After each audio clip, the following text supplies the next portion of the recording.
Attorney General William Barr's review of the origins of the Russia investigation reportedly shifting focus to how intelligence agencies determined that Moscow intervened in the 2016 presidential election in an effort to help then-candidate Donald Trump. I want to bring in former Congressman Trey Gowdy. He is former chairman of the House Oversight Committee and former member of the House Judiciary Committee. He is also a former prosecutor and a Fox News contributor. Congressman, it's always a pleasure to see you. Thanks for being here. Yes, ma'am. Thank you. So what is your reaction to this news that, the Democrats keep saying that Russia wanted Donald Trump to win, and now William Barr is looking into it? Is that the right track? It's entirely appropriate, and I think some people would tell you Russia wanted her to lose, and then in a binary choice, by default, that means he must win.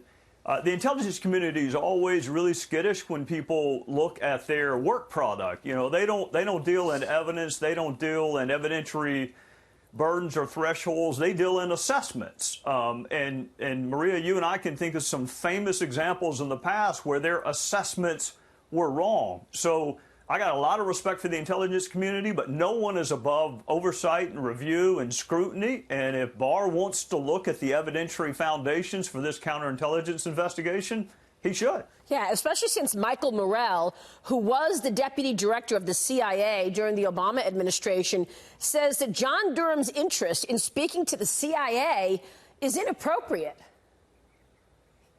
Yeah, that's what they always say. I mean, remember the weapons of mass destruction in Iraq, and then remember the spontaneous reaction to an anti-Muslim video in Libya.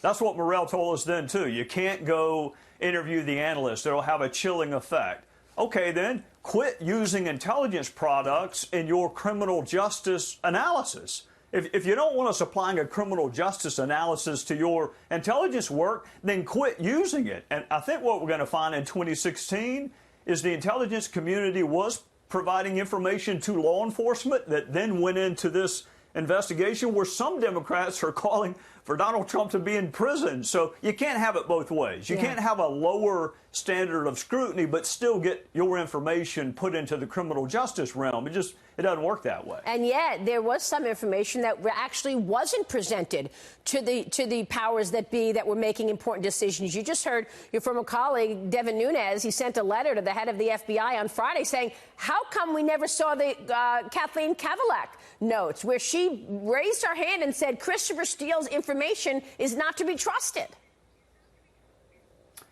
Yeah, you have her assessment, but you also have the FBI's own assessment of Christopher Steele as a source. Have you ever seen that? Have you ever seen the FBI's internal analysis of whether Christopher Steele was reliable? Have you seen the paperwork where he was defrocked as a source because he couldn't follow FBI rules and regulations? Have you seen the exculpatory information as it relates to George Papadopoulos? Here's one, Maria. Have you seen the disparate defensive debriefings that they gave candidate Clinton versus candidate Trump? And has anyone asked the FBI to explain why they took entirely different tracks with those two debriefings? There's a lot left to be seen by you and your viewers. Yeah, and you mentioned something the last time you were with us, which I want to come back to.